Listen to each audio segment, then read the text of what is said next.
Hello and welcome. My name is Bolanle Ajiboye. I'm a transformational coach and a trauma-informed counselor. In today's video, I'll simply be answering some questions I got through my emails and my social media platform.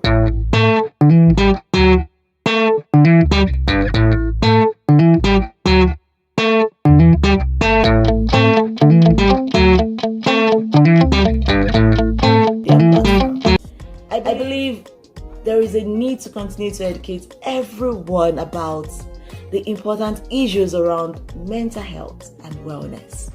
Also, it is imperative to reframe some misconceptions that we have about mental health challenges.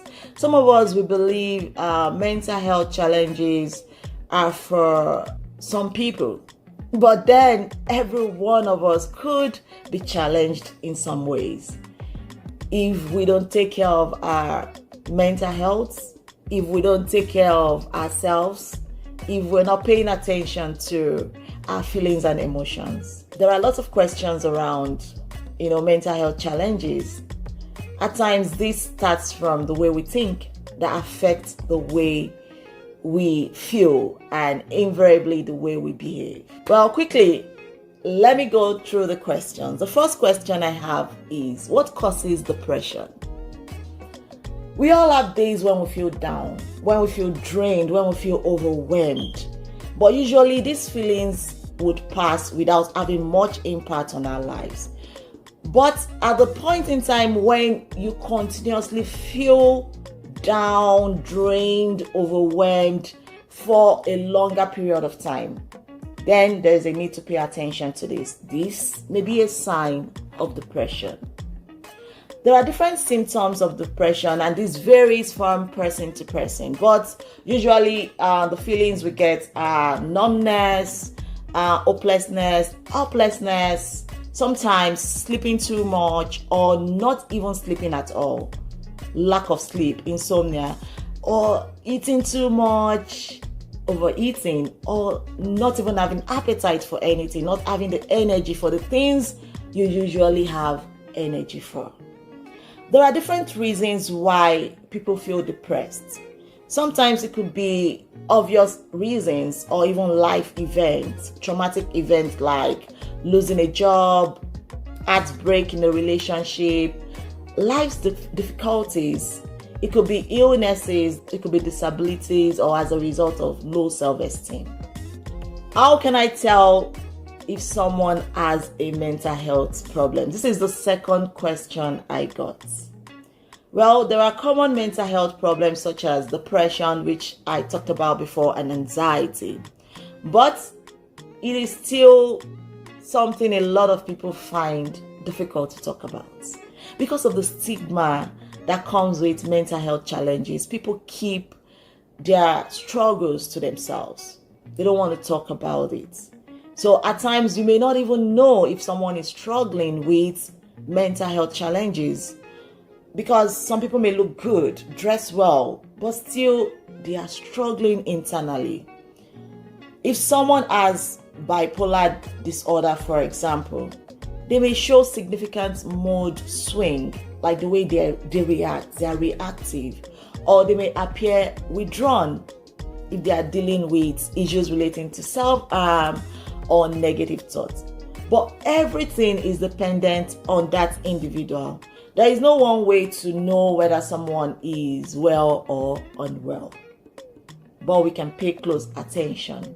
What is post-traumatic stress disorder? That is PTSD.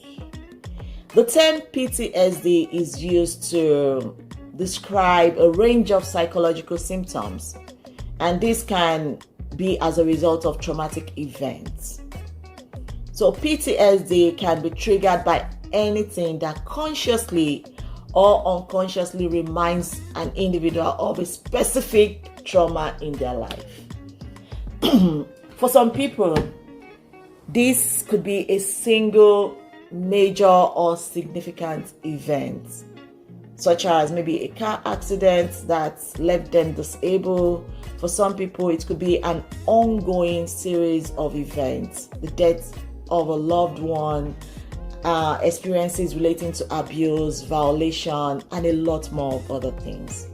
Symptoms of PTSD could vary, but at times this may not develop for many years after the events of trauma. And sometimes people with post-traumatic stress disorder experiences nightmares, flashback, and a lot of times anxiety, depression, inability to cope with daily life experiences.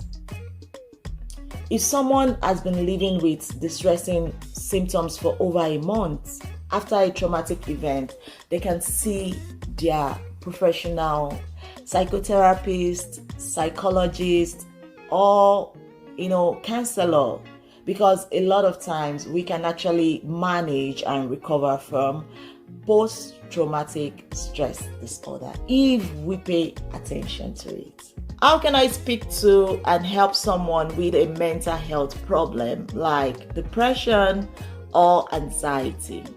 Here are some suggestions for how you can help people living with anxiety and depression. It goes beyond what I'm going to suggest today. Like, there are lots of it. First, encourage them to seek help. Asking for help is a sign of strength and not weakness. Don't be afraid to bring it up. It takes a lot for someone to say, I need help. But it doesn't hurt to raise the subject yourself. So try to be open about depression and difficult emotions so that they know that it's okay to talk about it. Like, talk to your friends that you are suspecting may be going through all of these experiences.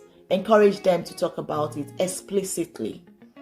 Really, it is time for us to start kicking out those stigmas, to start talking about our mental health challenges and not keep quiet any longer. It is only when we talk about it that we can actually get the help that we need. Support them by taking them out, be in their company. Also, don't blame them. A lot of times, victim blaming can make people keep quiet about what they are experiencing. So try not to blame them for feeling anxious, for feeling depressed, or for even, acting the way they are acting. Sometimes we use words like put yourself together. No, we should learn the right language to use in supporting people that are experiencing all of those challenges. Again, you can support them by being patient. Someone that is experiencing depression, anxiety could be very, very irritated, could isolate and all of that. But all they need is the reassurance and the right company of people around them. Look after yourself. Your mental health is important. And looking after someone else could put a strain on you. So if you're able to stay well, you are more likely to be able to provide, good support for others. And this could include trying to stay healthy, physically active, confiding in someone other than the person you are worried for. Also, remember to take a break from time to time and be realistic about what you can do and what you can do for yourself. Embrace wellness and mental health. Your health matters. If you're taking care of others, remember to take care of yourself. What is the best way to improve our mental well-being? I want us to understand that we all have mental health to look after. So away from the physical health, our internal environment should be taken care of. We should be more aware. We should pay close attention to how we are feeling, what we are thinking about, or how we think and how we react to things around us. Sometimes a lot of people isolate themselves as a result of things around them. But there are ways we can take care of ourselves, starting with our diets, eating fresh fruits and vegetables, taking care of the mind, mindfulness, meditation, making sure that you're releasing the negative energy and you're being positive. So creating positivity around you could be a way to take care of your mental health. You can do this with the use of affirmations and positive mantras. Another very good way is sleep. At least having a 7.5 hour sleep every day. It is very important for our mental health. So living with a mental health problem can affect how well you sleep.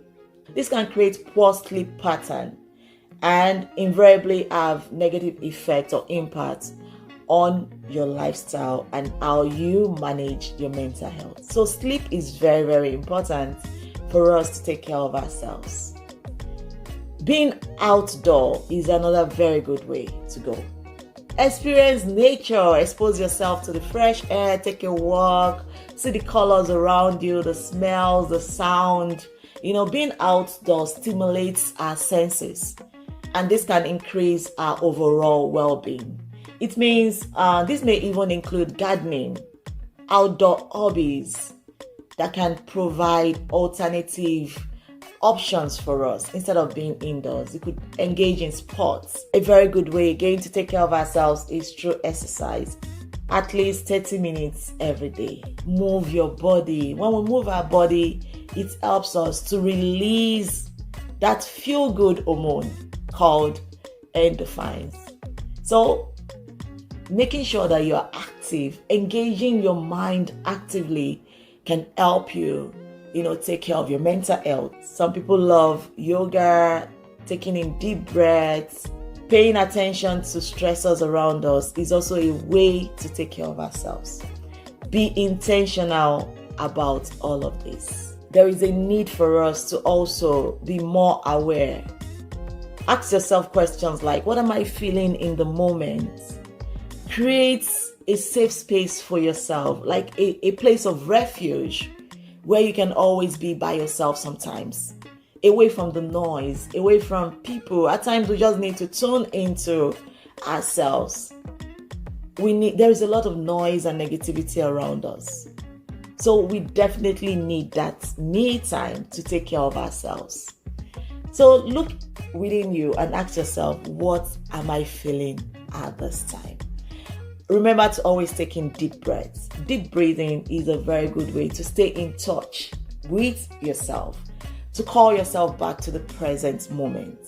And above all, however you feel mentally, psychologically, cognitively, there is a need to also check in on yourself through the use of professional counselors, therapists, and services around you that can help you to maintain good mental health.